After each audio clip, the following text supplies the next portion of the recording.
Good afternoon, everyone. Thank you for joining us today on our community dialogue series.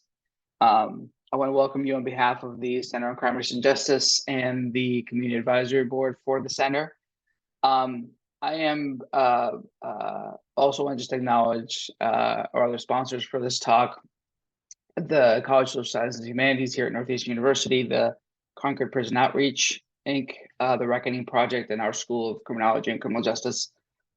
I am actually very been looking really forward to this series, to this particular talk, because I think we're going to be talking about something that it is an incredibly neglected issue within the world of criminal justice and how we help folks return to the community. The United States has one of the highest imprisonment rates in the world. We are very good at putting people in jails and prisons. We are lousy at helping them return to their communities. And what the reasons behind that may be, and all the different biases and hurdles that are there, I think this is an incredibly important issue that really needs to have more attention, needs to have more efforts, needs to have more investment in helping returning citizens come back to their communities and successfully do so. And I think hearing from the folks that we're going to hear from today who have a unique perspective on how to do this, what to do, and the challenges that are there is going to be incredibly valuable. So thank you again for attending. Welcome. And let me hand it over to Madre to get us going. Thanks. Hi, I want to thank everybody. Thank you, Dr. Cuevas, for your opening remarks. I'm here to welcome you on behalf of the Community Advisory Board. I want to welcome the community, the Northeastern community, the presenters, and just really echo that this is an important topic. Really, this is around equity for all families, but it's important that this is done with dignity for all as well. And what you'll hear today is sort of the impact of systems having impact on people, not only those ones who are incarcerated, but their loved ones, not only short term, but also long term, because of some of the trauma associated with it. I had an opportunity to sit with the panelists for about an hour. I can tell you that you're going to hear some personal stories. You're going to hear a call to action. And you're also going to be able to get inside of sort of this issue that impacts people in ways that you may not have heard before today. And so I have the pleasure of introducing my co-director of the Community Advisory Board, Sam Williams, who is from the Concord Prison Outreach, and he's a wealth of information on this subject. He handpicked the panelists along with Dr. Collins. And what you'll find is when academia comes together with community, that there's an impact that can't be done in any other way. And so without further ado, I'm going to turn that over to Sam Williams. And thank you for attending today. Hi, good afternoon. Thank you, Madre and Carlos. And Madre, I love that phrase, when academia comes together with community, there's a powerful integration of both life experience and knowledge and truth telling. And I think that's what we're gonna hear, some truth telling and some insights from various perspectives. One of the things that Madre reminded me and reminded us, that, in the light that we're sharing personal stories and talking about some topics that might, trigger some of us or all of us, we thought it might make sense to do a short grounding, right? And the grounding is just a way to kind of get the mind and body settled. In my yogic practice, it's an invitation. So whatever you feel comfortable with, in regards to participating in the grounding, that would be okay. So what I will ask you to do, if you feel comfortable, is to sit comfortably if you're sitting in the chair, and bring the palms of your hands to your knees if that feels good. And you can keep the eyes open or closed, but we'll begin by just taking what's called some cleansing breath. So we'll take a deep inhale in through the nose, exhale audibly through the mouth. So we'll do that again. Inhale deeply through the nose, exhale audibly through the mouth. We'll do that one more time. Inhaling deeply, exhaling audibly. And so now the invitation is to return back to your natural breathing, inhaling deeply, exhaling slowly. And just continue to breathe in that manner, inhaling deeply, exhaling slowly. And if you really feel comfortable, you can include this mantra into your breath cycle, where you inhale, when you inhale deeply, when you inhale peace, and exhale love. So we're inhaling peace,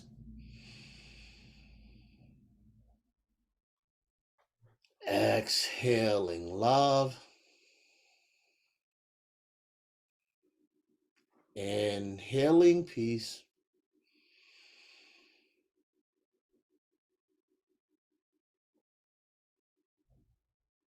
and exhaling love. And so when you're comfortable and you're ready, you can slowly and gently open back up the eyes, come back into the room. And so I will just say a few things about myself really lightly. As Madre said, I'm the executive director of Concord Prison Outreach. And I spend at least 4 to 5 days of my week, Monday through Sunday, in one of about 4 to 5 Department of Correction facilities, or a couple of the houses of corrections across Massachusetts. And so I get to see children and family as they're going into the prison. I get to see them coming out of the prison, and it's always heart-wrenching to me to see that, knowing that families have to go through what I would call a devaluating process just to see their loved ones. We think this topic is important because, as Carlos was saying, incarceration in America is a major problem. But what's not often talked about is the invisibility of the impact that incarceration has on the children and families. And some of the things are noticeable, like cognitive development, social emotional development, sometimes academic challenges, the quality of life, financial burdens, pressures that are put on family members. And oftentimes, for those of us in the public who might not be facing these challenges, or who might not know anyone that's going through these challenges, those challenges are invisible. But for those of us who are in this field and who do this work, we know how overwhelming those challenges can be, and how impacting those challenges can be. And so in that light, and in the spirit of the panelists that we brought together, we thought it was very important to bring to light some truth, both some love and some peace into this, but just to help in some way, hopefully educate those of you all who are on today of why it's important that we will continue to support families who are connected to folks who are in the prison. And we want to invite you to support us also. And I'm hoping that our panelists who are doing the advocacy work really, share that, because we want people to know what you're doing in addition to your stories. So with that said, I will turn it over to my co-moderator, Dr. Patrice Collins, and turn it over to you, Dr. Collins. Thank you, Sam. Thank you for the grounding exercise. It's really meaningful and kind of help center us on this topic that is a sensitive topic, emotionally triggering topic, specifically when we're thinking about the generations of people that have been adversely impacted by the criminal system. I'm happy to be here. I'm happy that we have wonderful panelists here to discuss this perspective from a lived experience understanding. And I think that's really important when we're talking about generations of trauma that are directly influenced by interactions with the criminal system. I am an assistant professor in the School of Criminology and Criminal Justice at Northeastern. I'm also in the Department of Africana Studies at Northeastern as well. I teach courses around race, crime, and justice, collateral consequences of incarceration, Black family life and incarceration. And my research is really centered on using ethnographic methods to really humanize the experiences of people that are impacted by the criminal justice system. With that, I'm going to yield to our panelists. I'm really excited that all of you could join us and really contribute your time to spend with us discussing this really important topic. We have Tommy Battle, Jasmine Borge, and Dr. Brashani Reese here with us today. So each of them are going to address the first question, which is, who are you? And if you could please describe what you are doing professionally in this area of work. And we're going to allocate about 2 to 3 minutes for that particular response.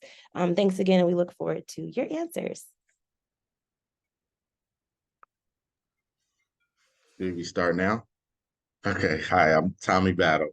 I'm in the city of New Haven. I'm a lead organizer for Full Citizens Coalition. Right now, we are in the process of building a campaign of building power in the community. We're teaching people how to vote, not just to go to a ballot box, but we're teaching them what it means to vote, how to be enfranchised, and what disenfranchisement is and what it means, and how it has affected our communities and our lives. Also, I'm working with the city of Hartford. They have a program there's a new program that we're launching, starting with credible messengers. I'm Full Citizens as the lead over the credible messengers to help them in their support roles with dealing with pretrial individuals coming from probation. And what we're doing is helping these individuals to redirect their thoughts. We're helping them to think about other ways versus what they're doing currently, because it's important. If we continue to think the way we've been thinking, we're going to continue to do what we've been doing. So I yield. Thank you, Tommy. Hi, my name is Jasmine Borges. I use she, her pronouns. I work with the Massachusetts Bail Fund as a bail organizer. We are a nonprofit abolitionist organization that helps pay cash bail statewide in Massachusetts for community members that cannot afford to do so on their own.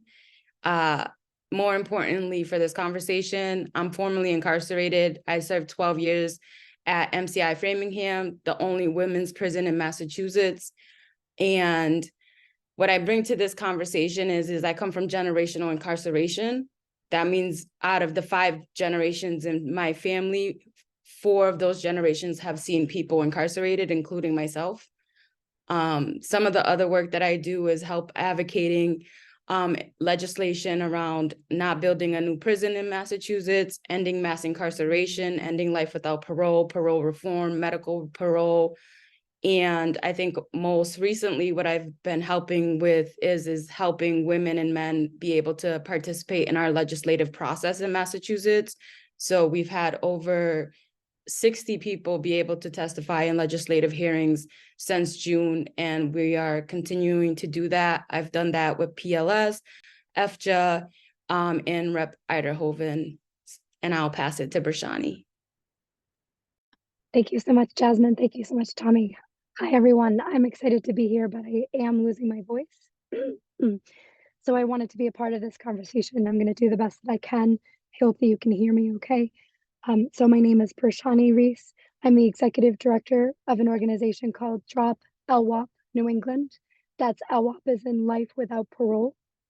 And the work that I focus on is legislative advocacy, working to change the laws in all 6 New England states around extreme sentencing. So anything from life without parole to virtual life sentences. By definition, anything that's more than 20 years of incarceration is considered to be an extreme sentence. And so we advocate very strongly to pass any legislation that gives people who are already inside a meaningful opportunity to come home.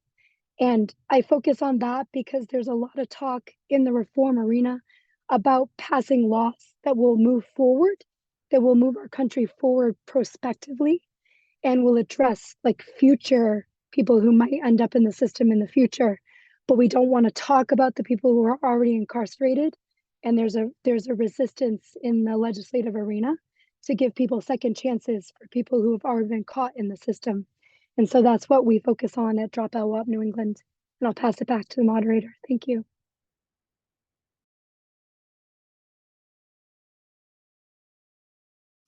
So thank you all for your responses. And so the next question is how many years have the system impacted your life? And I know we kind of heard some elements of that, so you can take that wherever you feel comfortable, right? So how many years have the system impacted your life? Which ways have the system impacted your life personally or from a family level?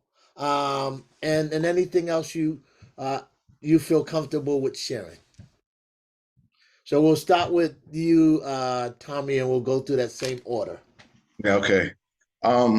So if I start like with my upbringing, my father went to prison when I was 9, and he did about 10 years. So then there were people in my life that went to prison, and my mom used to tell me about don't go to prison because, or don't be in the streets or whatever. So I can say prison has been it since I was 9 years old. I've known about prison. I just didn't know about the system, but I started to get involved in the system about 14 years old. So our organization at Full Citizens Coalition is made up of mostly incarcerated individuals. Me personally, I have been incarcerated for 13 years on an installment plan. I did time in and out, right? So when my father was in prison, it didn't really bother me because I never went into prison. I never went to see him. I just talked to him on the phone. But when I went to prison, my mother told me how it affected her because I'm her baby son, right? So it impacted her because she never wanted to see me go that way. And as I kept going in and out of prison, she blamed herself. So prison has impacted like a lot of my family. And then my daughter, I went to prison when she was a year, about to turn 2, and came home when she was 9. And she didn't know who I was, but she knew me from pictures, phone calls, and coming to see me. But she didn't know me as actually being her father. So I'm still working on that relationship, but it has been really tough going in and out of prison. So that's it. Thank you. Thank you. Jasmine. Yeah. So the first time my father was arrested, I was actually 4 years old. And when I think about the systems, right, we're talking about the criminal punishment system, but then there's subsectors of that. And we're talking about the cash bail system. We're talking about child protective services systems. We're talking about the school systems. And all of those systems failed me and my family. So the carceral system in itself has affected me from 4 years old up until I'm 37 years old now. You know, I witnessed my father being arrested for the first time at 4. Then I seen my uncle being stopped and frisked on the sidewalk because of gang activity. And then I witnessed my own cousins being arrested in the juvenile system. And then I was arrested. And then my children witnessed that. So like I said, I come from generational incarceration. And when I think about the system, at no point in time in any of those interactions with the system, did they ever stop and ask either my father, my uncle, my cousins, myself, or our family members, how can we help you? What can we do for you? What has happened to you? None of those questions were ever asked to me as a child growing up, and they were certainly never asked to my father. My father was also on an installment plan up until I was 18 years old. And he was struggling with substance abuse issues and disorders and mental health disorders. So if someone would have had asked him what happened or what he needed, instead of like, you broke this law and now you have to go serve another year, or now you're on probation and now you have suspended time that you have to serve, I believe that my upbringing, his life would have been different. My upbringing would have been different. I would have had a father figure in my life that was permanent and not taken from me.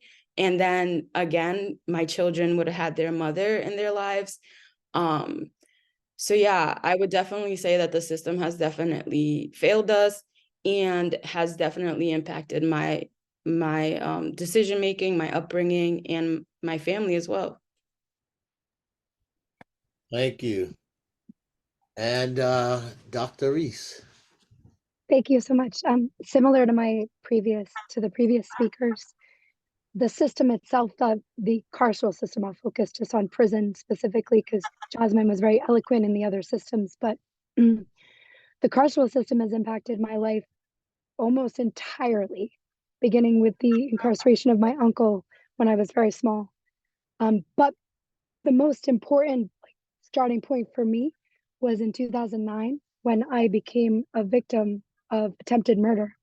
And so I learned the lessons of the criminal justice system for the first time as somebody who was going into the system looking for some form of justice or some form of closure or healing around the violence that had just occurred.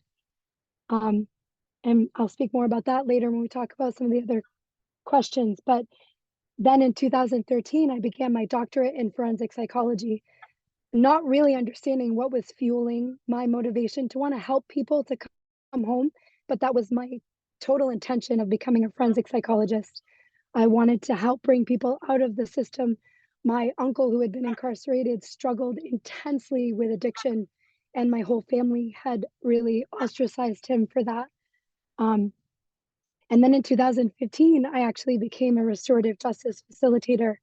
And in that process, I met and fell in love with my future husband. So my husband is currently serving a life without parole sentence out of the state of Rhode Island. And so the reason I was brought to this conversation today was because I've been in love with and, involved with somebody inside for almost 9 years now. And so currently, that's how I'm most impacted by the carceral system. But as the other speakers said, it has impacted me and my family my entire life without really any resources or assistance.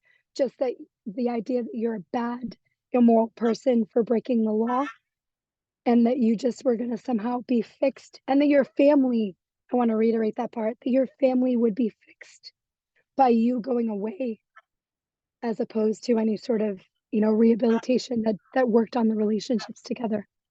I'll pass it back to you, Sam.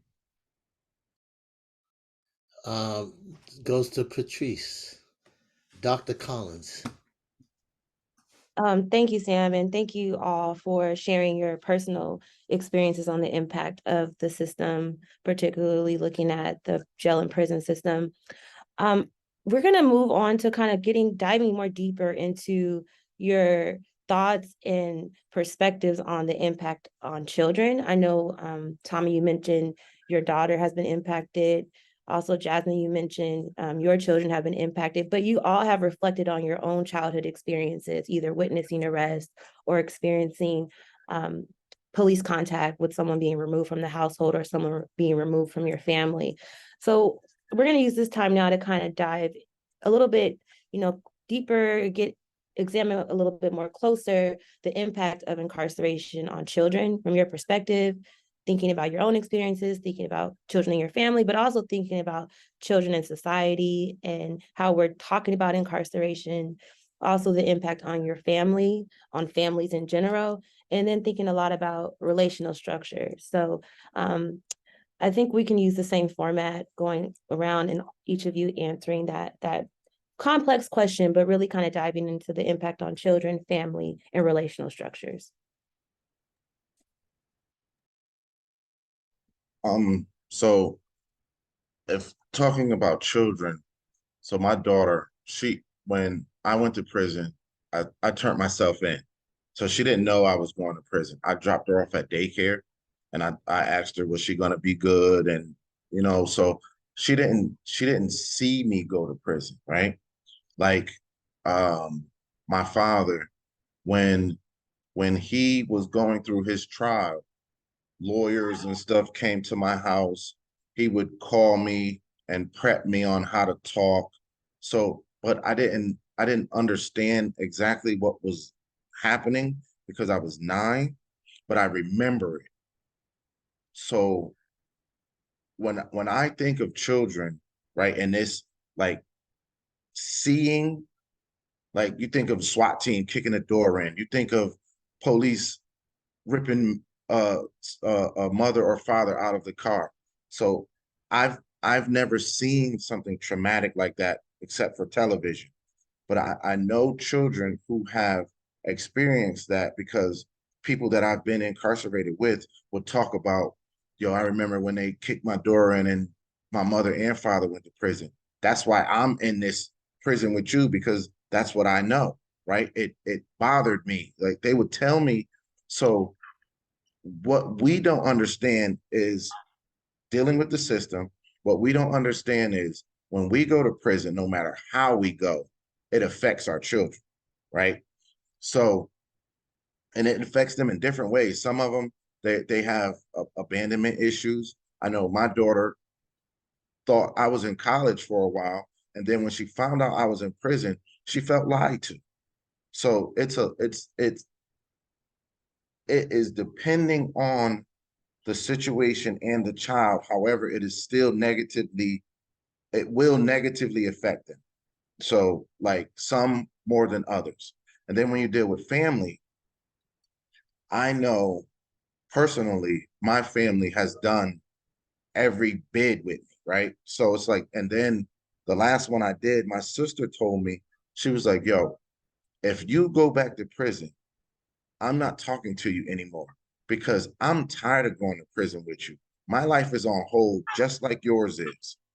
And it didn't resonate to me because I'm like, man, I did the time. I did the crime. I'm going to do the time. Not realizing I'm severing family ties by removing myself abruptly out of their life, because I could leave out the house and get locked up and don't come home. And it's like, now I got to do 3 years and I wasn't able to come home. That's devastating. It's a emotional, it's an emotional strain that we put on our family members. When I say we, I'm talking about the ones who actively participate in this system. We put a strain on our family because we're not thinking about them. We just think about what we can do. Yeah, I could do the time. It's no problem. And then relationship wise, when you think of that part, I don't really think of that, right? Because I still build my relationships positively while I'm in prison. I write people, I let them know I love them. I try to tell them I'm not going to do it again. And I build relationships while I'm in prison. But it is a severing of community. That's what I do know about that particular system. It's a severing of community, and it's a wedge So, I'm speaking from an active participant and not knowing what I was actually doing to my relationships. Because when you're here today and gone tomorrow and gone because you're in prison, you're putting a huge strain on the relationship. And I don't want to go over time, but I got a lot to say and I yield. Yeah. Yeah. I'm just really reflecting on what Tommy said and also kind of going back in my own journey. And there was an overwhelming sense of shame and guilt every time me and my family, my sisters, my mother and I went to go see my dad. It was like, we're happy to go. I was super happy to be able to see him, but the way that we were treated by the COs, by the system, sometimes we were denied access to our father because of the way we were dressed, or because she had the wrong documentation. Maybe her ID or license expired. And then there was the financial struggle that we went through growing up because my dad was incarcerated. So sometimes, the lights didn't get paid, the lights were turned off. Sometimes there wasn't enough food on the table. And as much as I loved my father, as I got older, I started to resent him and I stopped going to see him. By the time I was 13, I no longer wrote him. I stopped going to see him in prison or jail. And that put a really big disconnect between us when he came out. And then in turn, like doing the same thing to my own daughters, right? Because they experienced the same thing with the COs and the way, watching I will never forget watching my 5-year-old being pat searched by a CO because she needed to use the restroom, and my 1-year-old as well. Like their persons were violated because I did something and they just wanted to see their mom. So yeah. And I'm gonna stop there.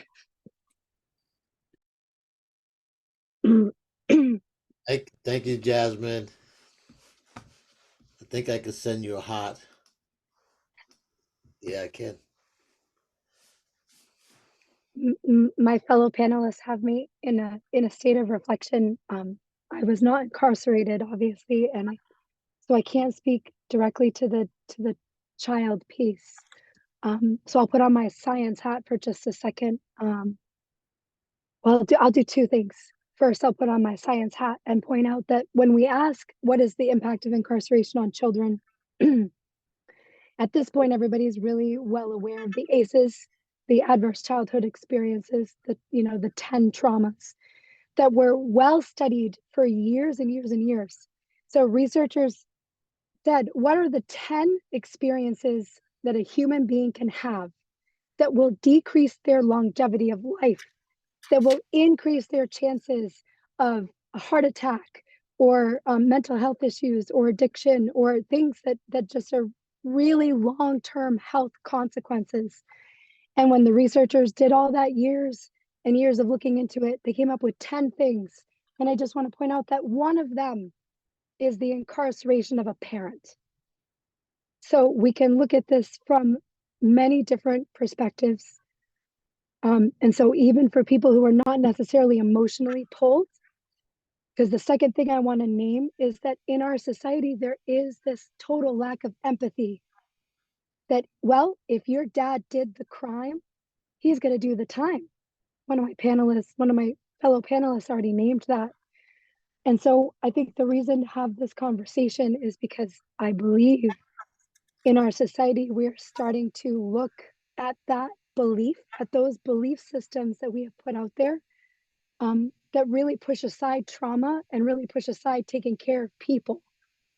And so since we know from a scientific perspective that incarceration is incredibly damaging to families, children and families and relationships, and we know from a rehabilitation perspective that relationships are core to rehabilitation. So even at the very least, if you believe that prison is to rehabilitate, then those two things have to come together, and we have to care about the families who are impacted and the traumas that are put upon people by the experience of incarceration. And what does it mean to help rehabilitate a person to return to the community? So science and research, has backed up the devastating personal stories that you're hearing here today. So I just want to put that in the space as well.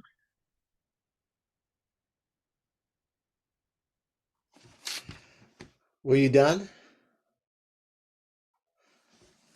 Yeah, no, I was waiting for some more. And definitely, Tommy, love for you to come back and share some more of that insight that I guess you held on to. But I wanted to just lift up, I'm going to go to this fourth question. And you all already started to kind of touch on it. But I wanted to just quickly just acknowledge what all of you all talked about. And Bashani, I love the science and I love research. And man, when you really start to understand, developmental trauma and how that can occur pre-language in the utero just by a parent being dysregulated.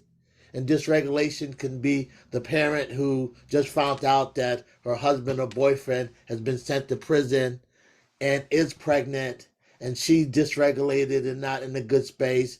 And then the child ends up inheriting dysregulation even before language develops.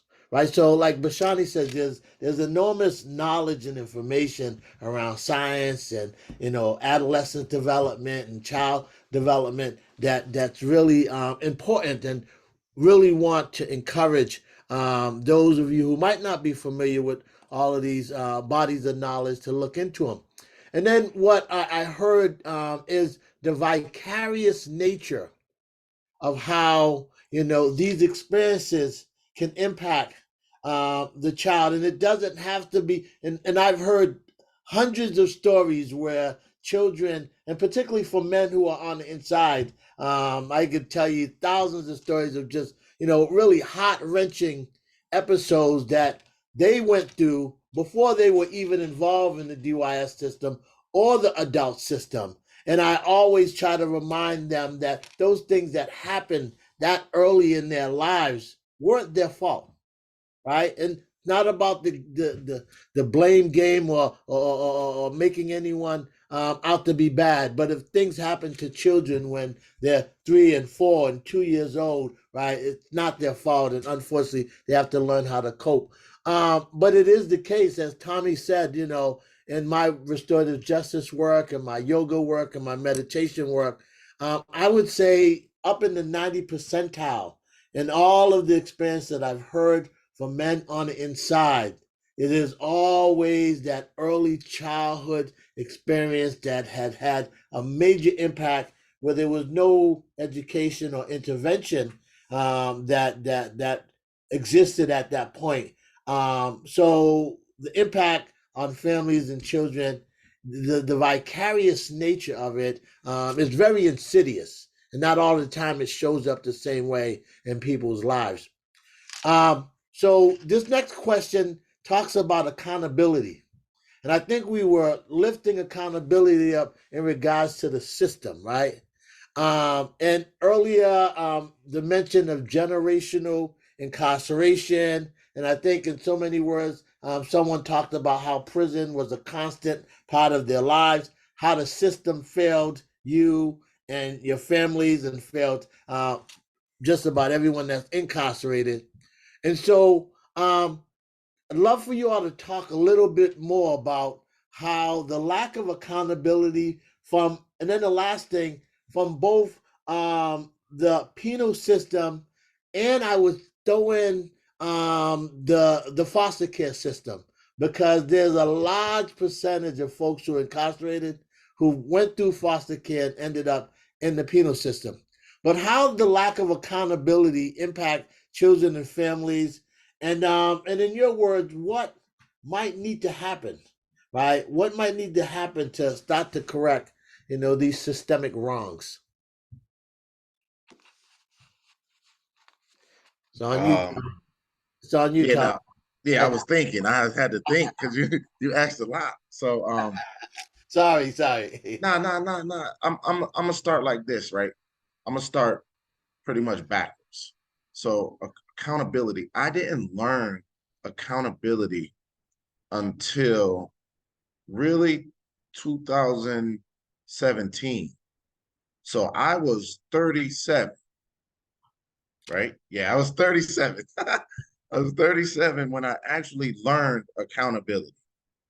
So, and I learned it by being in the RDAP program, which is the an intense drug program in the feds. So I I was able to speak on accountability as far as, well, I know I did something wrong, right? So I'm accepting the fact that I'm in prison. However, I wasn't speaking to the fact of the wrong I'm doing. I really don't have to be doing it. So I was accountable to say, you do something wrong, you go to prison. Versus there is no need for me to be out here committing crimes or doing anything I'm doing, because there's a lot I can be doing. I can go to work, I can go to school, I can learn a trade, but I've made a choice. So until you realize that, like my mother would tell me all the time, you're not going to be tired until you get tired. So in this RDAP program, I learned the stages of change. That's pre-contemplation, contemplation, preparation, action, maintenance. And they use this system in NA, but we used it in this program because before you start to change, you start to think about it. Yo, I'm doing wrong. I'm tired of doing wrong. So this is when my accountability started to happen. But going as a child and growing up and looking at how it was okay for me to be out in the streets. It was okay. Well, I'm not going to say it was okay. I made it okay. And my mother just didn't want to deal with it. My father wasn't around. So I was just in the streets. So I felt I was being responsible, right? And my mother really couldn't do anything with me because I was a growing adolescent who didn't care. So she was just like, hey, you know what? You're going to deal with what you're going to deal with. And when we don't think about accountability in the form of your parent having over responsibility for you, meaning I'm going to make you go to school, I'm going to make you stay out of trouble. See, we don't think like that because we don't want our children to resent us. We don't want our children to not like us.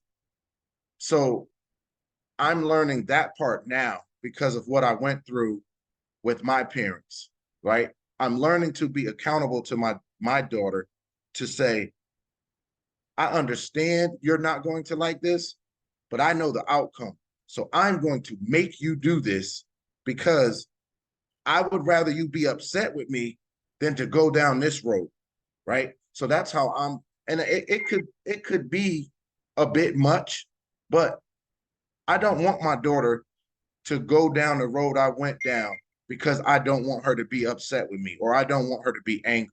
That doesn't mean anything to me. You'll get over that. So the system, when you look at the system and accountability, right? I was because we're going to be in 5 different cities in the state of Connecticut. So we're going to be in New Haven, New London, Bridgeport, Hartford, and New Britain. Out of all 5 of those cities, there's 1,447 active police officers. But how many programs do we have? How many, and then when you talk about, right, when you talk about foster care, what is the structure when it comes to foster care and these foster parents having the readily available resources and they don't have to jump through hoops? Single parent households. If I'm a single parent and I don't have the means, because right now I'm going to school, I'm working a low income job, I don't have resources. And then You think about the communities that I just said, those are heavily drug neighborhoods. Like a lot of New Haven, Hartford, Bridgeport, they're drug infested towns. So it's like, we're going to put more police, less activities. We're going to close parks down. So when we think about accountability, it's like, okay, this system to me is really designed to keep us in this circle of perpetuation of negativity. So, like I said, I am now understanding that the conversation has to start at home. The conversation needs to be in the home of accountability, what you're not going to do, what you're going to do, what the prison system looks like, what disenfranchisement is, because we don't understand that this system comes from way back here, right? It didn't just start with me going to prison. It didn't just start with my father going to prison. This is a structured design, but we can break it. But we don't understand. We don't like, there is a lot of knowledge out there. We just don't have this conversation going on in our home anymore. So I believe, and I may sound like I'm all over the place because this is a really, really sensitive topic to me, because our communities are going through a lot when it comes to lack, because there's no accountability. So I'll leave it right there. Before I open it up to you, Jasmine, so for folks in the audience, we welcome any questions. Just put your questions, thoughts, comments in the chat, and we could get them to the panelists. We hope you're enjoying so far the conversation that you're hearing, and we would love to hear from you too. So please use the chat box and ask any questions, and I will be quiet and turn it over to Jasmine. Thanks. Yeah. So yeah, when I think about accountability, it's so interesting because there's a need for individual accountability, and then there's a need and a call and a truth to power. Really, we have to speak truth to power, that we need systemic accountability as well, right? I always say, like, I hold myself accountable for the harm I've caused my community in the past every day. But who is holding the DOC, the police, child protective services, the school to prison pipeline systems? Like, who's holding all of these individual players and systems accountable to the harm that they're creating and perpetuating to our families and our communities? And this isn't new knowledge, you know what I'm saying? We had Ruthie Gilmore, Angela Davis, Sister Assata Shakur, and then Michelle Alexander all saying the same thing, that incarceration does not work, prisons do not work, and any form of carceral settings, including foster care systems, right, do not work. And what our people need resources, our people need mental health resources, our people need living wages. We need to come out of poverty. We need to be able to support our families. We need access to healthcare. And then we also need a new system, right? And this is my abolitionist belief coming in, is that the criminal punishment system is not addressing harm, right? We know that victims want a different way, and we know that people that have committed harm want a different way to address harm. So I think that when we talk about accountability, we can focus on the individual, but we also have to say out loud, these systems that are in place today are not working. If they were working, we would not be the most incarcerated nation in the world. We would not have incarceration be generational anymore.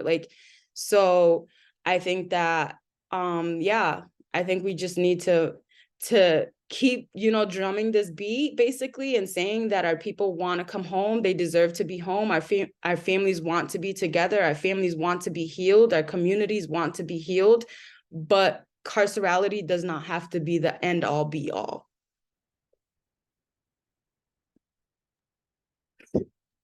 You're muted. Oh. Thank you, Jasmine. Okay, Prashani. I mean, I need my voice to be so much stronger now for this conversation. I'm just really appreciative of the passion. So I'll go off of what Jasmine is saying and turn it a little bit to the roadblock that we run into in legislative advocacy all the time, which is survivors want prison, which is a myth. So when we talk about accountability, I mentioned that I'm a restorative justice facilitator. I'm in two of my colleagues who are on this call are also restorative justice facilitators, and that's how I know them. So I sought out restorative justice because as I was becoming a forensic psychologist, I couldn't believe the amount of knowledge that we had about the harm of prison and about how it doesn't help anybody and how nothing was changing. And I ultimately sought out restorative justice because as a survivor of violence myself, I was looking for accountability on the part of the person who had committed the violence. And in those spaces, I was able to hear people who were surrogates of the person who had harmed me, basically reflecting and taking personal accountability. And so, as my other colleagues have already named, there are multiple levels to this. And when we try to change the system from a legislative perspective, that first roadblock that we run up to is survivors and the idea that prison equals accountability. And it doesn't. There's really great research out there. I can share it with our moderators afterwards if people are interested, or you can contact me, or you can even look it up yourself. But there are crime survivors groups out there who have done research and published the results of that. And I think most Americans would be very surprised to find out that the majority of survivors of violence, so I'm talking homicide, I'm talking sexual assault, I'm talking the things that people always use as their like go-to for like the worst of the worst. Survivors in those cases, they want education, rehabilitation, programming, they want prevention. And as Tommy mentioned, they want their communities to be resourced. Because I think we should also mention that in the communities in which there are no resources, those are also victims of violence, like in really high disproportionate numbers. Those same communities lose people to prison and to homicide, and they experience violence at the hands of other people, and they are left alone and told that the only thing that will heal them is something that has also robbed their families of something so precious. So it may sound disjointed and sort of all over the place, but I think what me and my colleagues are trying to say is if we have 40 years of research, which we do, and we have 40 years of activism, which we do, and we know for sure we can say this with very intense scientific certainty that prison does not work, then why do the policies and the laws in our country not change to actually be accountable to the mistakes we have made? So I'll close by just saying, in various documentaries and things, we have heard people from the mass incarceration era, like the rise of mass incarceration in the 80s and the 90s. We have heard those people say, I was wrong to do the war on drugs. I was wrong to support that policy. It led to really damaging things.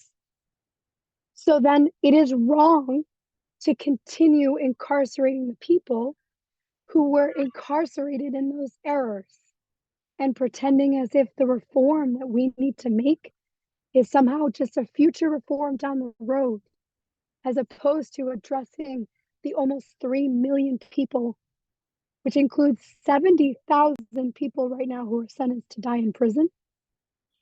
We must change the policies so that we as a society can be accountable to the mistakes we have made, thinking that prison was the answer. Passing it back to you, Sam. Very, very, very deep. Dr. Collins, any additional questions or even thoughts, reactions to what you just heard? Yeah, I appreciate all the different panelists and their different experiences and perspectives they bring to the table.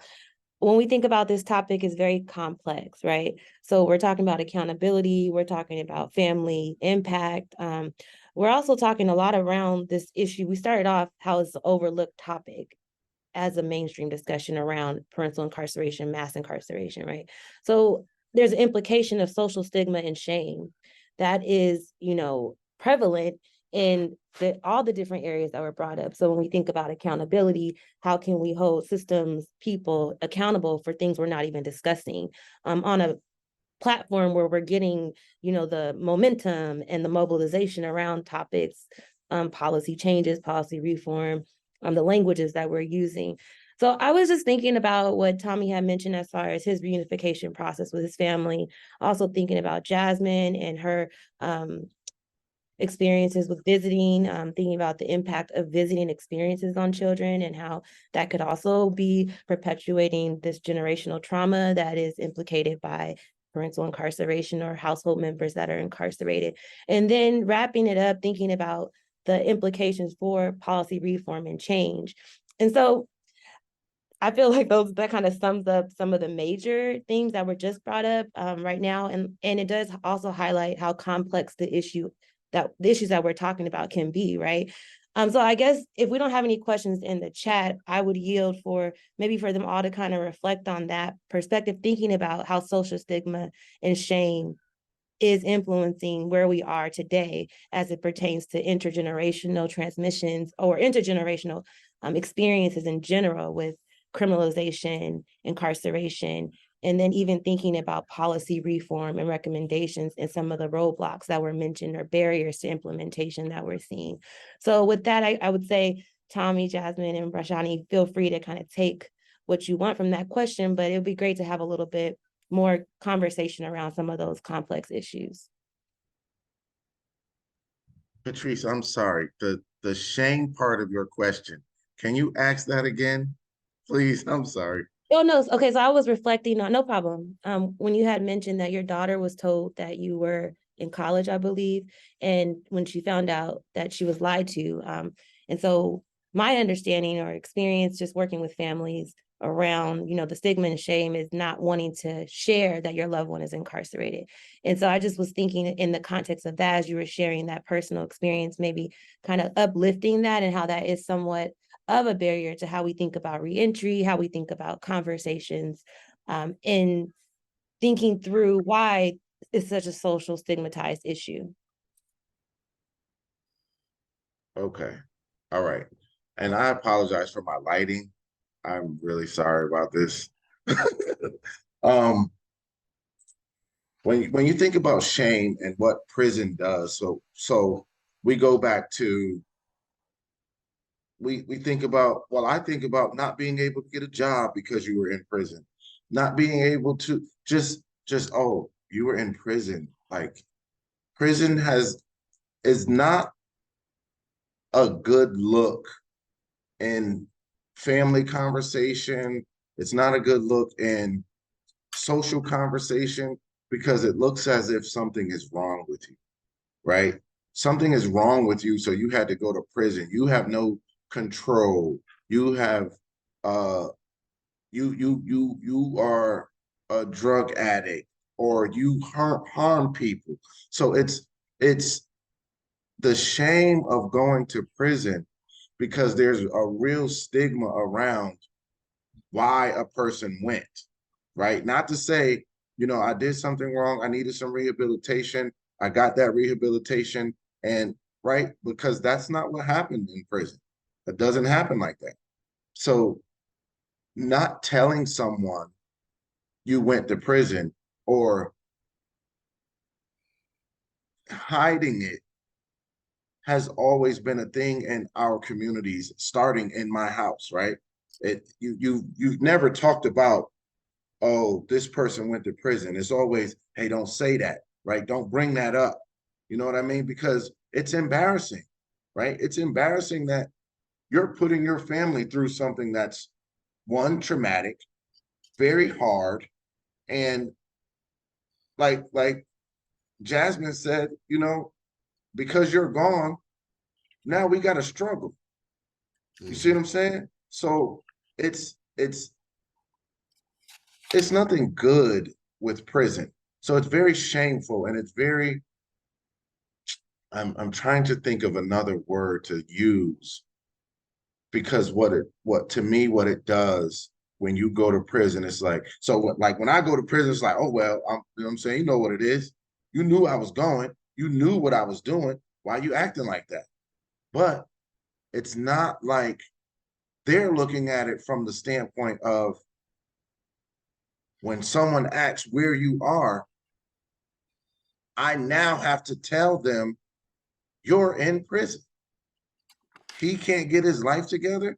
There's 1,000 jobs out here. So it's what's being looked at on top of you being in prison. Because in the working person's mind, there's no need for you to be in prison, right? So that's where I believe the shame comes from. And that's just like my perspective on that. But knowing that there's alternatives, like there is something else we can do as individuals, because you don't have to go to prison, right? I just found out a couple months ago, we can settle our cases out of court.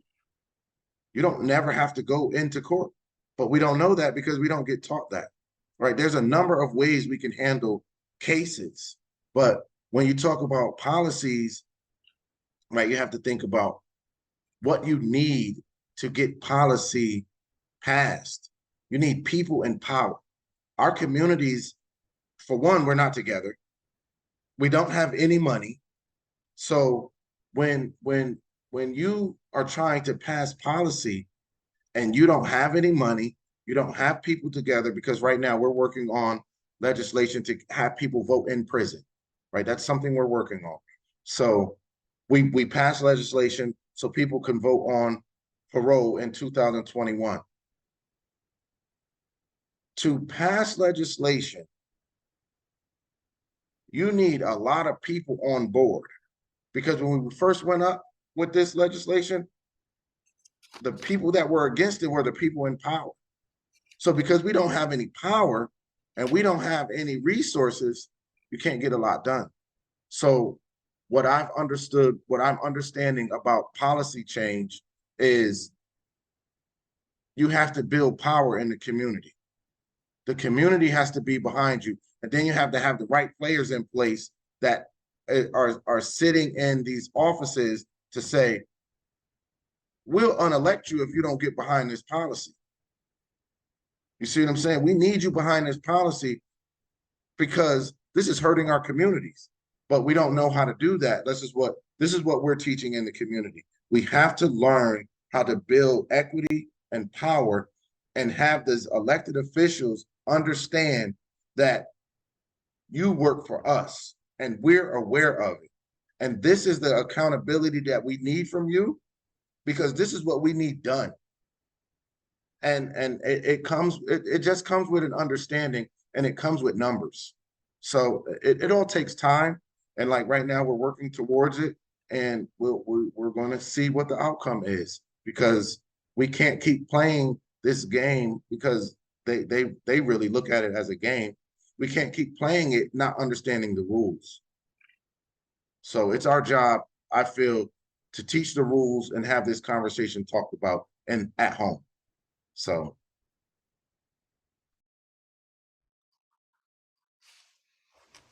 Oh, I yield. I'm sorry. Thanks, Tommy. Jasmine, did you want to? Yeah, I just wanted to add that on the piece for where the shame and guilt comes from, since the inception of this country, right, we have put the misfits, the people that we have not wanted in society, people with mental health, women, right? If women were cheating, if women had mental health disorders, they were also incarcerated. So from inception in this country, the connotation with prison has always been negative, has always been shame, has always been a stigma. And now we're in 2023 and we're still facing that shame and that stigma of having been incarcerated, having been a family member that has had incarcerated people in their lives. And I think that overcoming that stigma and shame and just really embracing it, right? Like, this is something that happened to me. This is something that happened to my family. And this is who we are. And this is where we are, is something that is needed. I know for myself, I never told anyone, not my school friends, nobody in my life, that my father was incarcerated or anybody else that was incarcerated in my life. My daughter, my oldest daughter, never told any of her friends that I was incarcerated. My youngest said something right before I came home in the 7th grade. She finally told friends that I was incarcerated. And I think that was her way of like finally breathing and saying like, yeah, my mom has been away, but she's coming home now. And it's not something that families should have to hold on to, you know? And then I think when I think about like legislation and policy, I think that that's just one form of advocacy and one way to create change, right? Because even if we end mass incarceration in Massachusetts, there are still going to be people that look at me and say, she's an ex-con, she's an ex-inmate, right? So there's still work to be done in how people perceive other people who have been incarcerated or have family members incarcerated. And then there's also, I love creating little communities and try to figure out how to resource our people and help our people. And we have pockets of change in that way. But yeah, legislation is only one piece of it, one piece of the pie.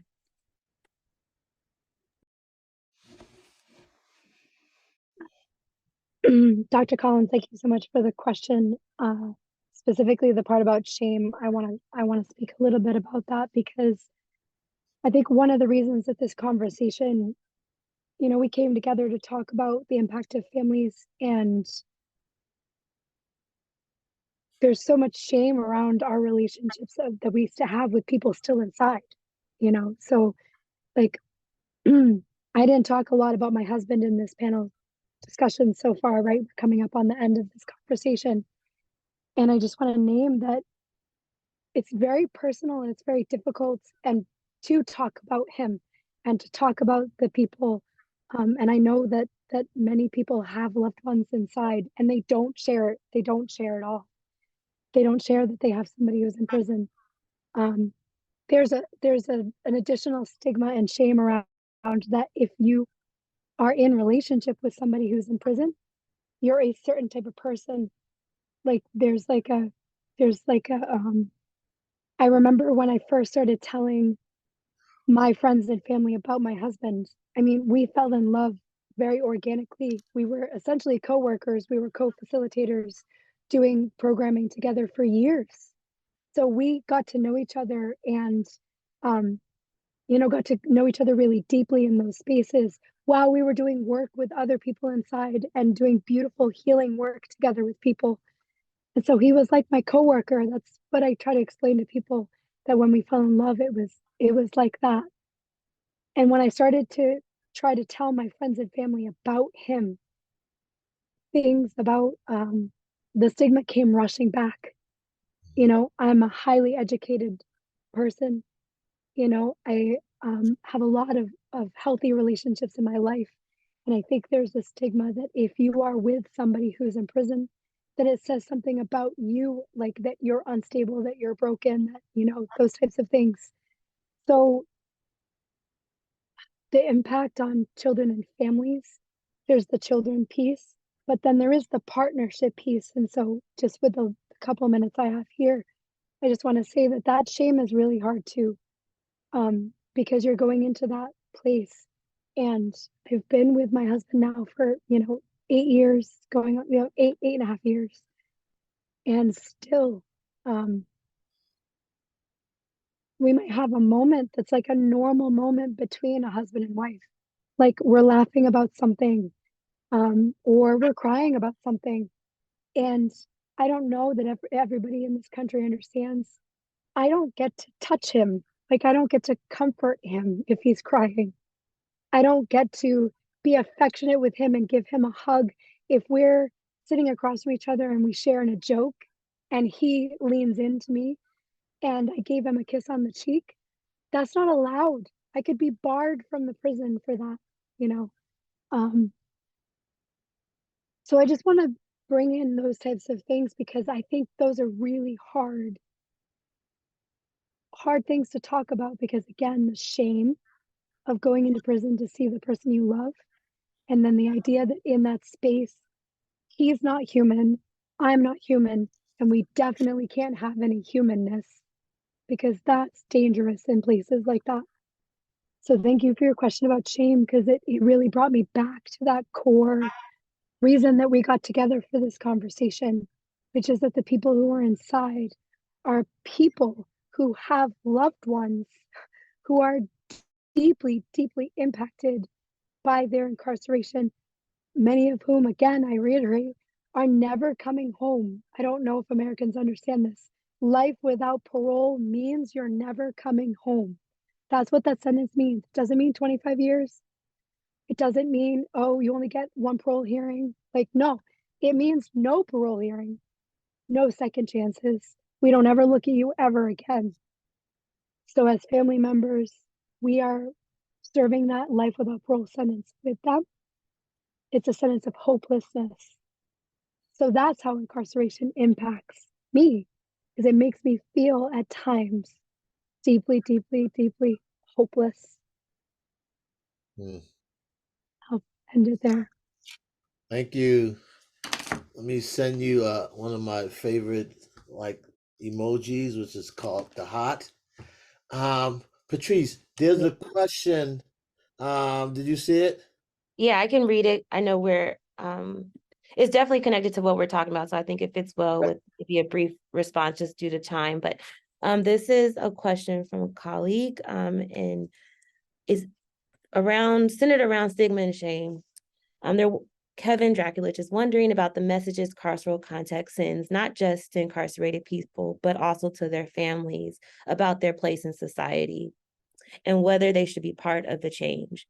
He says, as we work towards change, who is told they are included and who is told they should be excluded in the discussion and in social change seems important. And excluding the voices of those who have been most directly impacted serves the interest of maintaining the current system of incarceration. Sorry for the long question. I think overall, just getting your thoughts around like the urgent call to action and making sure that those voices that are, severely impacted by stigma and shame are included in conversations around social change. So your perspective in response to that. And then I know we're going to wrap up with a call to action that I think is really fitting as a complement to this question. So thank you, Kevin.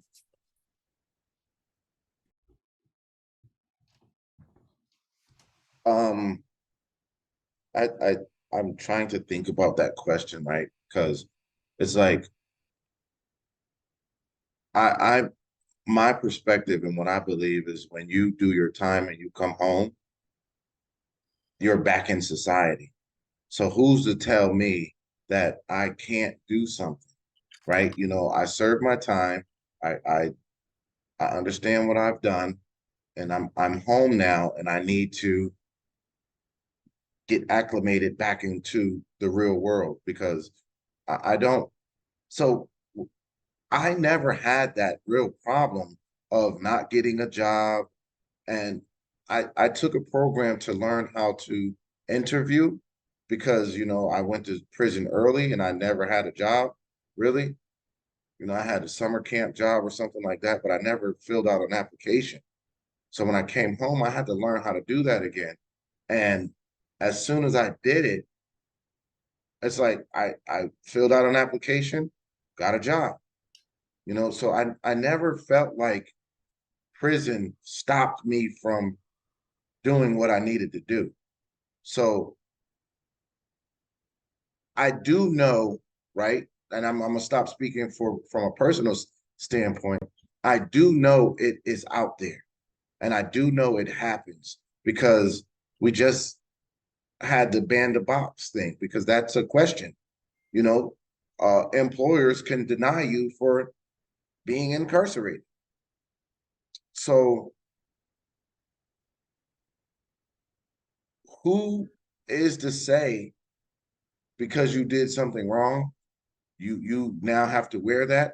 I mean, the people that say it every day, the people that tell you that something is wrong, but you don't have to believe it, right? That's my thing. I never believed it. I never believed that there's a stigma on me because I've been in prison. I just understood, and here I go going back to being personal. I just understood I went to prison. I did it. Now I got to come back home and do what I'm supposed to do. So just realizing that these things are out there, society has really made it to where you've been incarcerated, you go over there while we're over here, because you're either going to one do something wrong and what we got going on and jeopardize it. So we don't want you in here, right? And that's the part that with this question that I deal with. Don't exclude me or try to, because you don't know what I've gone through. You don't know what I've done to change. You haven't even asked me. You're just saying I'm this bad person and you're because of where I've been, but you don't know where I'm going because you refuse to talk to me. You know, so I'm getting a little choked up right now. So I'm gonna pass it. Hey, Patrice, can I do something real quick? So we just have a question from Corey Tillman, right? And it seemed like it's a two-part question, right? So I'm wondering if I ask one of Bashani and one of Jasmine. That sounds great.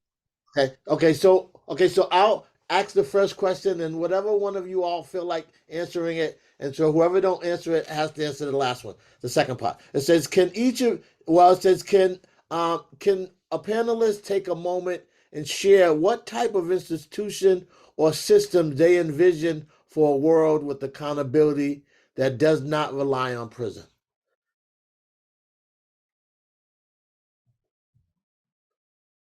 So prisons are gone. What does that look like, Bashani or Jasmine? I can take that one. I think for me, I envision places, communities coming together in conversation, in circle, and addressing harm, right? I'm not talking about a speeding ticket. I'm not talking about jaywalking, right? I think that, and also I also envision communities that are no longer being policed because of poverty, right? So crimes of poverty no longer exist. And if we're going to have community, we know harm is still going to happen, right? Acts of violence are still going to happen. My vision is to have communities be able to come together and have circle processes or conversations, right, to address these harms and have people really engaged with one another, right? Because we're moving at such a fast rate and pace in this country and in this time. I do not know my neighbors, and I used to know my neighbors back when I was a kid. My neighbors used to watch me. Now people are like, no, my neighbors can never watch my kids, right? There's just like this whole disconnect and fear of like the other person next to you. So people are not engaged in community. You know what I'm saying? And I think that if we were to be able to have that type of connection again, I think that people could be grounded in ways of like how to address harm. What's the second question? And that goes to Brashani. It says, how do we generate the conversations with families and in particular children to imagine accountability that does not revolve around prison? Oh, So these are the tough questions, right? These are the questions when they say, well, if not prison, then what? Or, well, how do we talk about this? Like, how do we, so I'm appreciative of these questions. And I think it would take a lot longer than I could give, justice to it right now. Everything is about relationship. The default status of the human existence is compassion. I'm going to channel my Dalai Lama, my Desmond Tutu. They just put out a new book called The Book of Joy. If you haven't read it, you should absolutely read it. The natural state of being is compassion, generosity, empathy. These are things that are naturally a part of the human existence. Our culture has led us away from those things and led us to this very dog-eat-dog mentality. Jasmine just kind of named it, right? We don't trust each other. And there's a paranoia in our culture that is like unprecedented. This idea that the person who lives next door to you is a serial killer. I hear people say that on the regular as if that's like a legit thing and not a statistical anomaly. So we have a cultural problem of disconnection. So the change always does begin at home with families. What does it mean to do something different other than prison? Well, it means talking about in our own spaces together, in families, in school systems, in the community at large. What do we need? So when violence happens, it tears a hole in the fabric of the community. And one of the questions that survivors don't get asked is, what do you need? And what concrete things do you need? I'm not talking about esoteric, oh, is justice lifetime of prison? No, that's what we ask in the courtroom. I'm talking about sitting across from a survivor and saying, are you about to lose your job because you're now in the hospital because you've just been hurt? Because that means we need to pay this person's rent. Are you about to lose your children because you're struggling with addiction? That means we need to find a family member who can help take care of your children so you can stay connected to your children. And I could go on and on and on. I'm talking about concrete, real things that when somebody is experiencing harm in the community, that we come together and we assess and we come up with a plan and we follow it through for years and years and years, which requires a lot of attention span, I know. But thank you to the person who posed the questions. There's a lot more conversation to be had. Dr. Collins, we are closing in on the hour. Before I go into call to action, any comments, thoughts before we transition?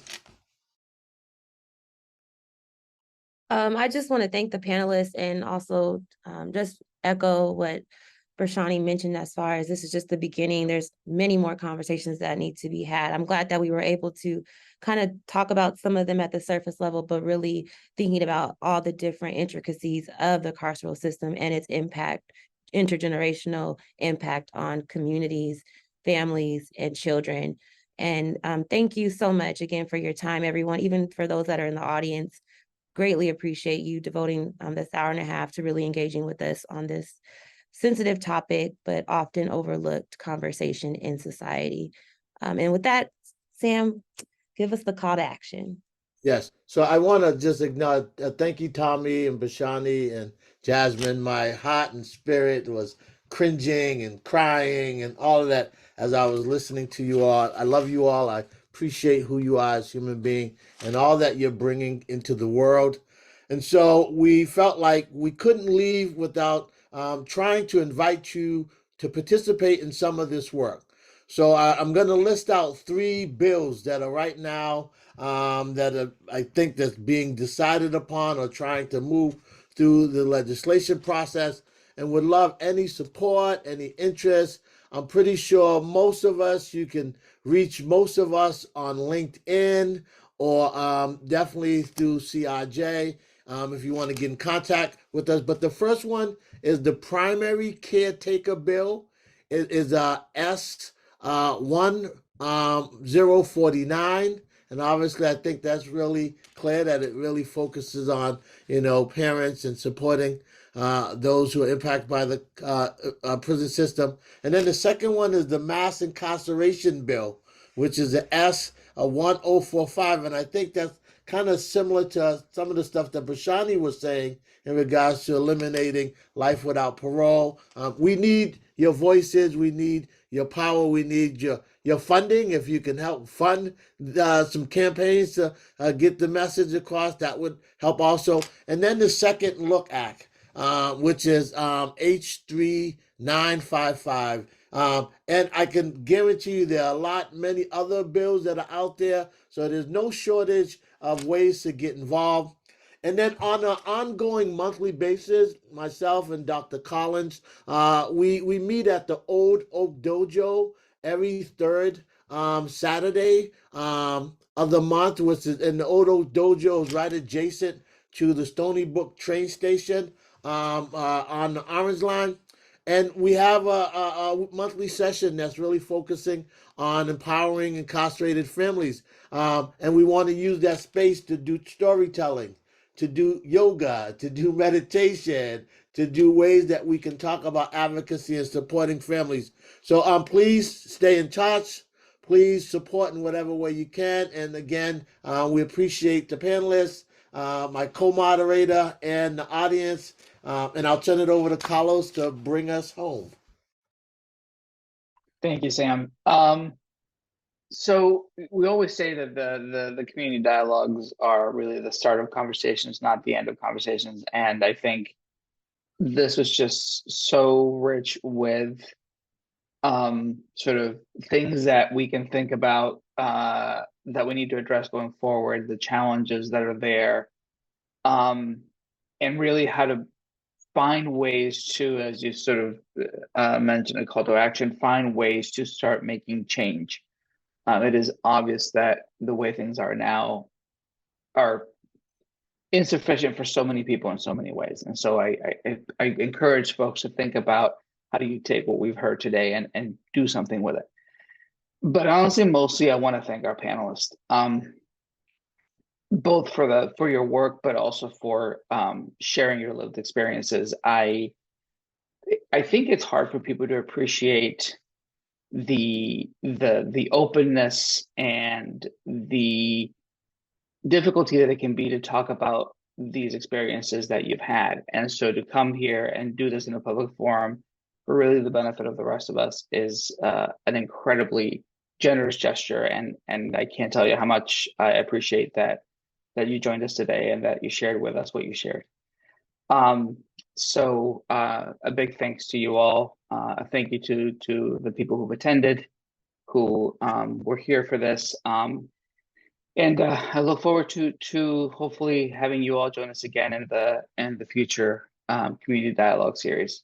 So thank you and have a good night. Thank you.